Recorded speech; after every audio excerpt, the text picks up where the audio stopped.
ইংল্যান্ডকে হারিয়ে টি-টোয়েন্টি বিশ্বকাপ ফাইনালে ভারত। বর্তমান চ্যাম্পিয়ন ইংল্যান্ডকে ৬৮ রানে বড় ব্যবধানে হারিয়ে টি-টোয়েন্টি বিশ্বকাপ ক্রিকেটের ফাইনালে উঠেছে ভারত।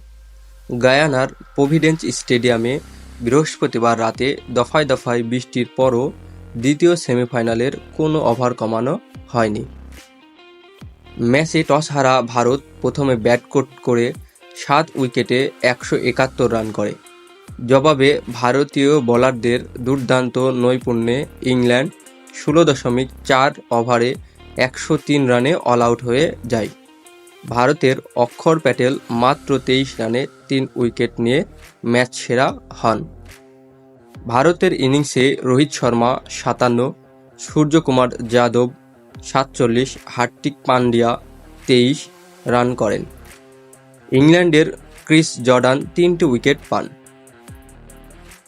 ইংল্যান্ডের ইনিংসে Harry Brook ২৫, Jos Buttler ২৩, Jofra Archer ২১ run করেন। ভারতীয় কুলদীপ যাদব ৩টি ও বুমরা ২টি উইকেট নেন। এর আগে ভারত ২০০৭ সালের আসরে চ্যাম্পিয়ন হয়েছিল এবং ইংল্যান্ড ২০১০ ও ২০২২ সালের আসরে শিরোপা জিতেছিল। ভারত এ নিয়ে তৃতীয়বারের মতো ফাইনালে উঠল।